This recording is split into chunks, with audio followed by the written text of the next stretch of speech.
Good evening, everyone, or good afternoon, everyone. Welcome to the Primary Sources in Teaching online webinar series brought to you by the TPS Western Region at Metropolitan State University of Denver. This is in partnership also with the TPS Teachers Network.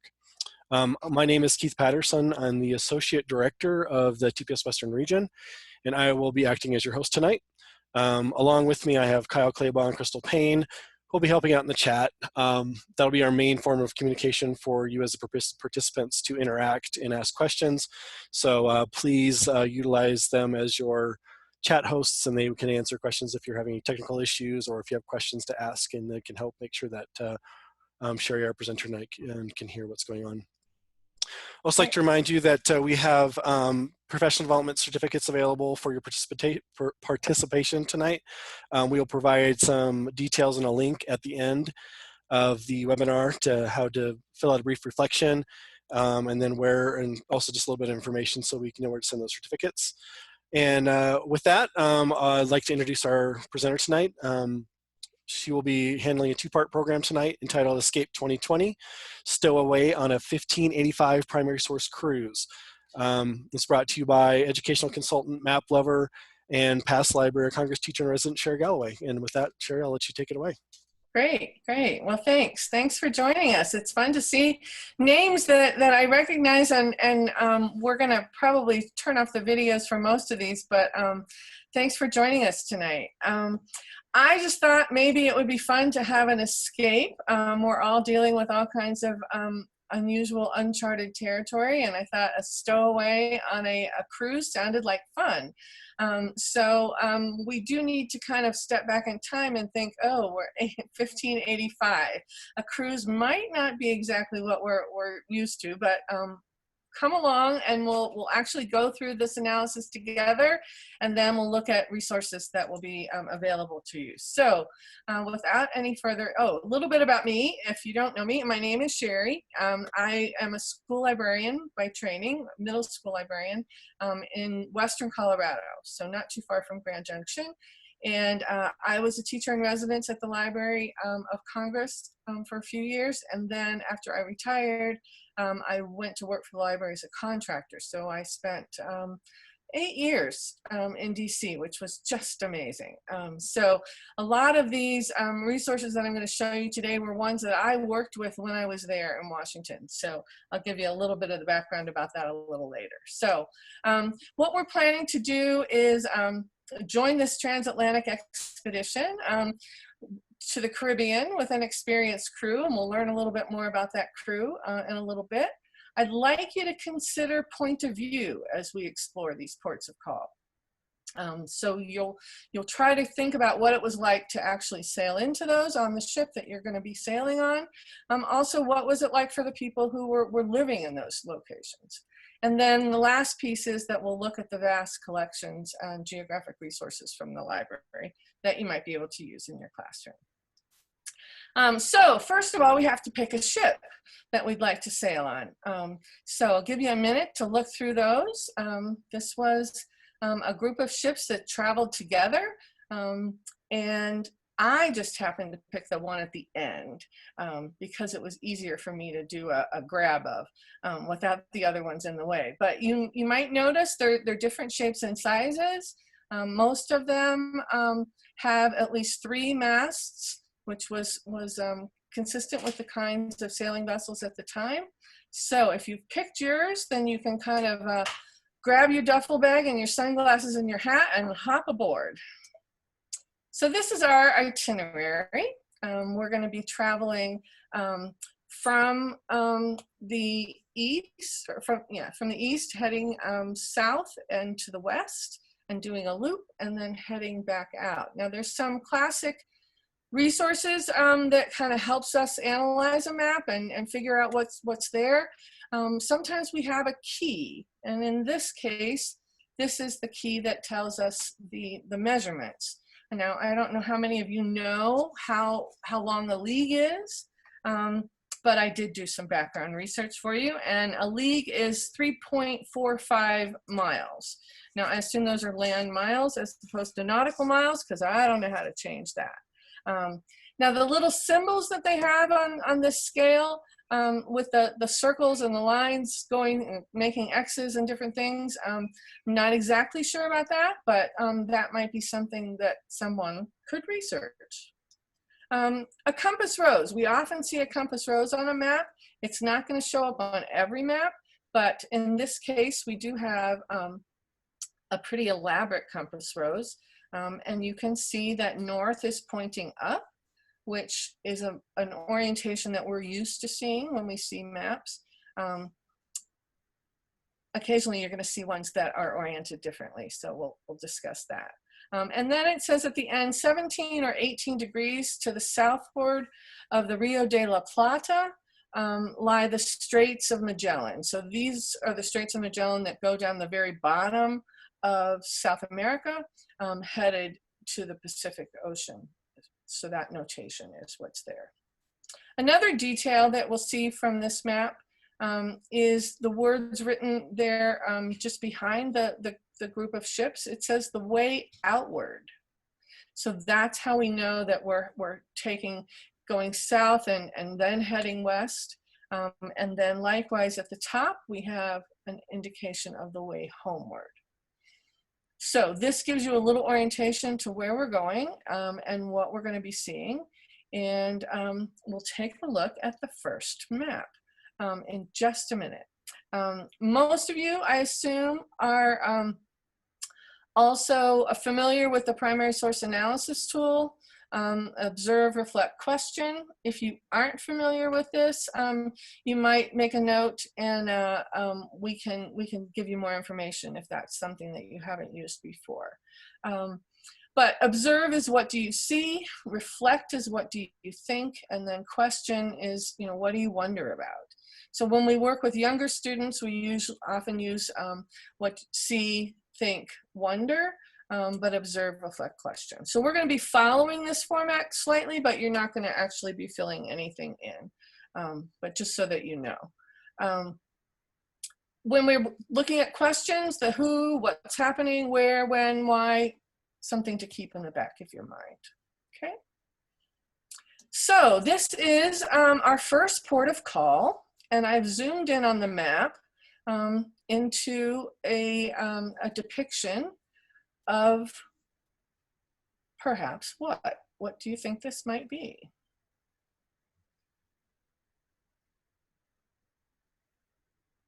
So what do you observe? What do you see? And you can write these in the chat. And I'll try to keep an eye on that while I'm doing this. Basically, it's a little settlement. We see buildings, we see squares. So this was a settlement that was set up on a grid. And it's a central area. And what's the most important building that's in the middle here? A church, right? Ruth. Hi, Ruth. Or it could be a castle. Oh, you're right. Or maybe some of these other buildings could be castles. So we see is this a large settlement or is this a small settlement? I think we probably would think this is fairly small. And it's very organized and very structured. I'm going to zoom in just a little bit. Some of you are seeing ships off to the right. We're seeing a wall that goes around the outside. Someone says it could be an island, because we're seeing water on one side and we can't really tell what's on the bottom, but I promise I'm going to show you more of this. So, oh, someone thought it might be a monastery. So as we zoom in, I'm keeping the church in pretty much all of these scenes that I'm shooting or cropping in so that you can have that as a frame of reference.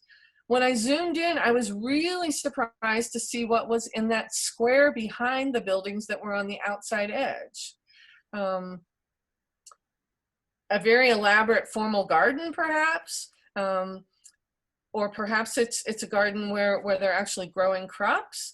But we see a lot of detail, and amazing what you can zoom in and actually find in this. So these homes perhaps all open into that central courtyard, and some of the courtyards are just greenery and some of them have buildings.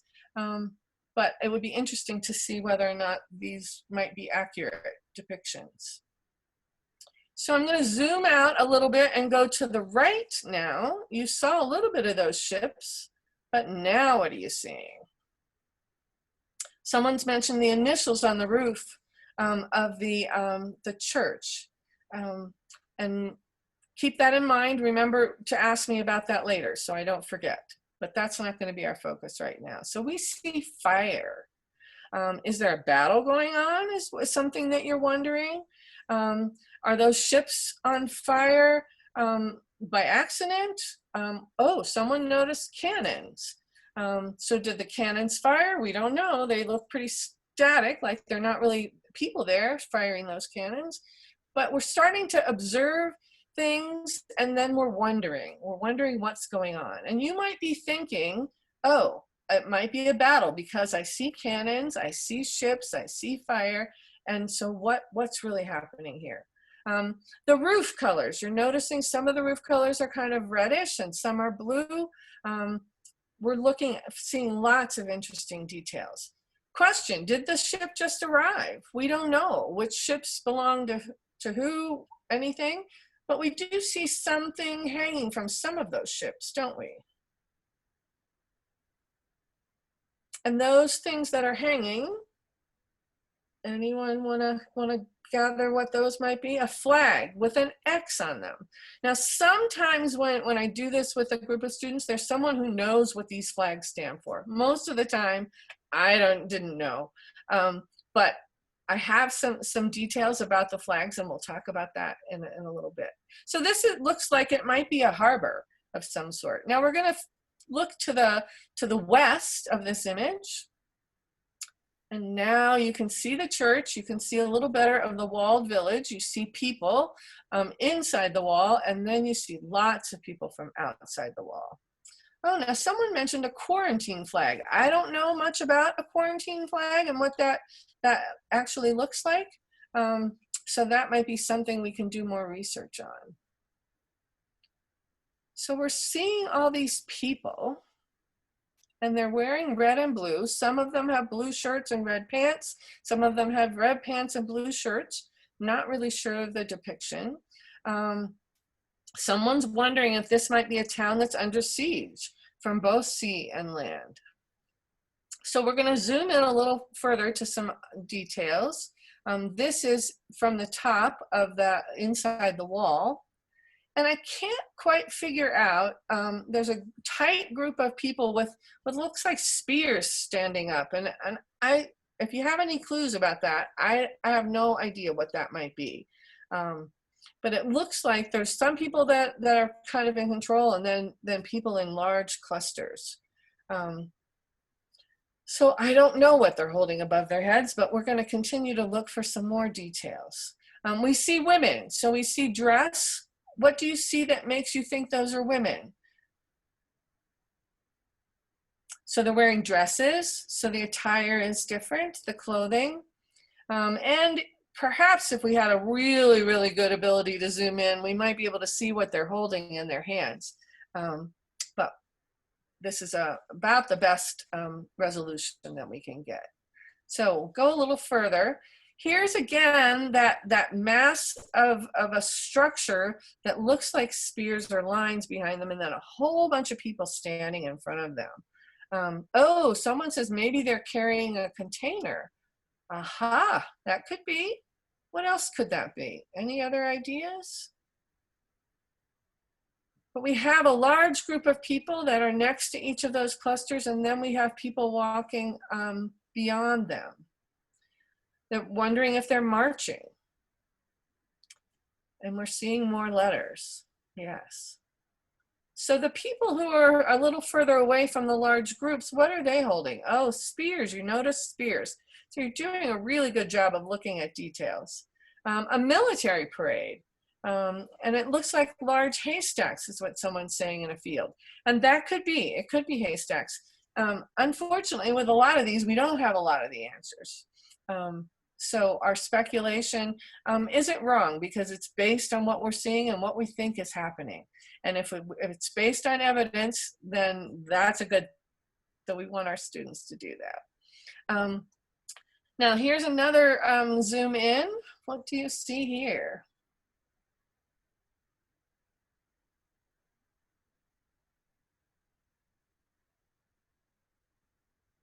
Oh, someone noticed that the flags are connected to maybe some of the flags that were in the harbor, and we see these cannons firing.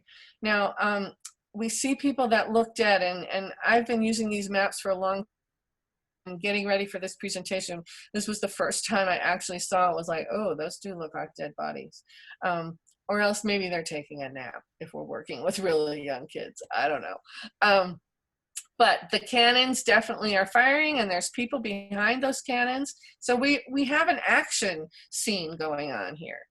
And again, we have the same clothing. And it looks to me like the people firing the cannons are dressed in the red and blue, and it looks like the ones that appear to be dead are in the red and blue. So it's not, it's the same group. All right, so this is the upper left quadrant of the village and the scenery that we were zooming in and looking at some of the details. So I'll give you a chance to kind of have a look at all of that in relation to each other. Again, I'm showing you this in segments because if you saw the whole entire map, you just kind of get an overview. But by really zooming in on the details, you're picking up more details and more specific observations. So now, I think before we didn't really see that there was water down below on the bottom of this quadrant. So a beach or a cliff going into the town. And we also see horses, perhaps this was their farming area where they would raise the crops for the town. And we're seeing fields and sand. Now, I don't know if we have any people who can read Latin. That's in the upper left-hand corner, if you can read any of that. Quite often, I enjoy using maps that are in different languages because it is a real leveling of the playing field for kids that struggle with reading. If the kids who are good readers but they can't read German or they can't read a foreign language, then they all have to speculate on what's going on. So if we have any Latin scholars who might have some background knowledge that they want to share, that's great. We're going to, I have a question. Is there anything particular with the design on the form of the edge, the brown edge? And I think it's just an ornate design that was on it. So now we're going to look at the top right-hand corner. And again, we have the church as our reference point. We can see the harbor with the fire happening to some of the boats, and this big shield, this big heraldry form there, which is a coat of arms that, if that means something to you, you might be able to decipher it. For people who don't know what the coat of arms is, then that's something that they could research further. But it's pretty elaborate, and obviously the map maker felt it was very important to add this. So now we're going to look in the lower left quadrant. So again, you can see the church and the town, but a little bit more of what the harbor looks like. And we have a compass rose. Now this one is pretty elaborate, but from what I understand, the figure at the top is indicating that this is north. You can see it on the top of the head of the griffin figure that there's the arrow, so that's pointing north. Oh, someone wrote that they wondered if the shield of arms was for early Spain. Someone said the writing on the shield means stoicism, neither hope nor fear. And then interesting that the harbor is actually at the confluence of two rivers. Where is the exit or the entrance? Okay, good comments. I love this. All right, might be biblical, Leviathan. All right, so now we're at the lower right quadrant. And again, you can then see the inlet to the harbor that was part of the town. This bay here is adjacent to it. And then some of these fanciful critters that are out in the water. Now again, notice the flags on these boats. I've done a little bit of research, but I have not been able to find out what that flag that has the 2 red squares and the 2 blue squares. So if anyone knows anything about that, I would be concerned. Curious to know what you have. I've just read that you were concerned that the alligator and the ships, do they seem a larger threat than the ships? We see the flying fish and the turtles. It's probably not to scale. We could probably guess that, but who knows? So let's go. And so here's the whole map. Do you see how important it was for us to zoom in to smaller features and then look at other sections before we looked at the entire map? And hopefully that is a method that you could use with your students. When I do a map like this, I usually print it out in 9 squares so that I can pass out squares with action going on, and then some of the dud squares that don't have much information or anything really happening, students don't have to struggle with that. But then they look at their specific piece and really focus on what's happening, and then they're the expert on that piece that they can share with the rest of the group. Okay, someone said it looks like they're blocking the harbor entrance or exit. And someone else is, Michelle, saying that she can see that the burning ships are at the confluence, and that takes on new meaning. So by seeing the entire map, the background knowledge that you now have because you are an expert at looking at the details, you're putting 2 and 2 together, and that's part of that reflection piece.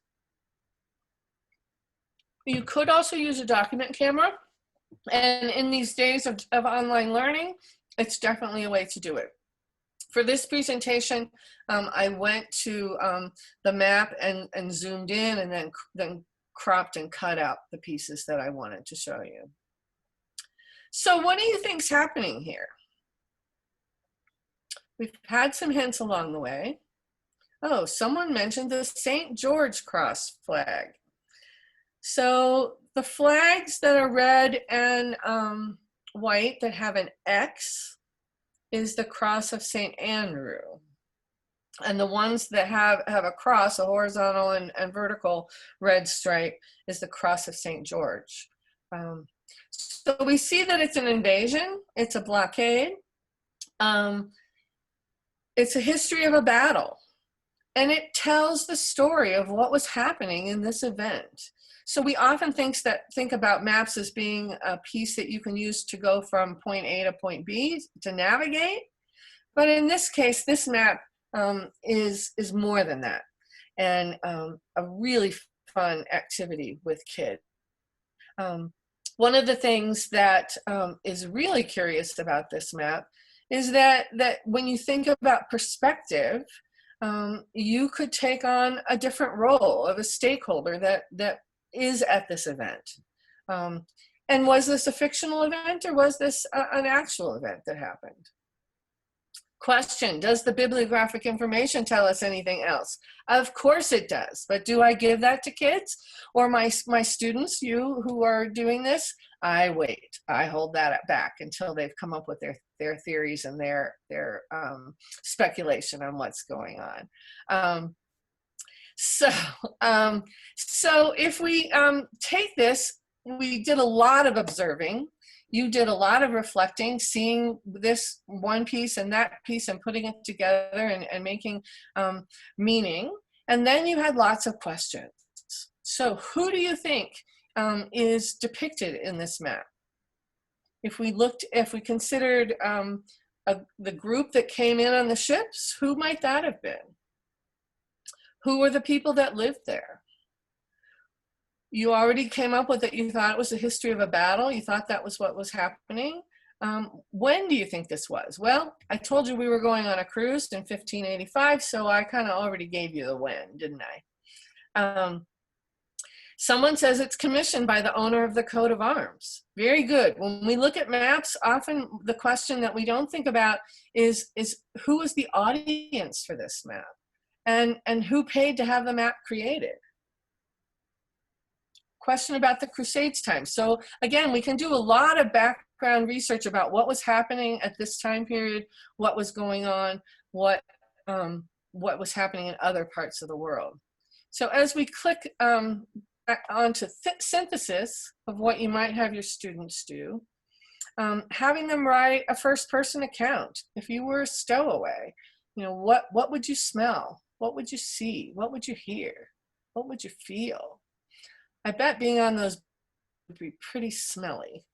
I think hearing the battles going on, the cannons going off. Is it summertime? Is it wintertime? What would the time period be? How would you be dressed? And if you were observing from the ship and watching this take place, you could write that. Point of view, again, who might be the stakeholders in this scene? And would their perspective be similar or different? We think about these villages and the indigenous people who were there. Who were the defenders? Who were the aggressors? You could ask why this was commissioned. Perfect. And you could write an account from a point of view. One time we did this with a group of, I think it was fourth graders, third or fourth graders.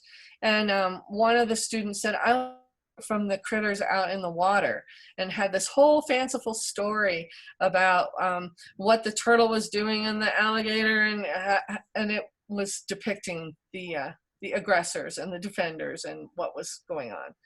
I think the critters in that girl's story was actually, she was leading the ship into the harbor so that they could be captured because they were doing too much fishing or something. But always fun to see what kids come up with. Writing a journal of the trip could be another perspective. So the writing activity is a good way to have synthesis about what you're pulling together, what you think is happening, and to think about point of view, defenders versus aggressors. Why were the aggressors feeling like they needed to come in and attack? What was their motivation? How did the defenders feel? Gives our students an opportunity to look at history from more than one perspective. And we all know that in many historical documents, we have usually the one who was the winner writes his story, but thinking about it from more than one perspective is a great opportunity. So I'm going to tell you a little bit more about this. So Keith, we're right at 28 minutes. Is this a good place to break for a minute? Yeah, I just wanted to stop here in the middle real quick and remind everybody that we will have those professional development certificates available for those of you who would like that. All we do is ask that you fill out a quick survey, again, where we'll just ask you to do a really very short brief reflection and then just fill out some information so we know where to send that to you. And that's available at bit.ly/PS Teaching Online. We'll have a link up at the very end, and I think probably Kyle or Crystal post that in the chat here real quick.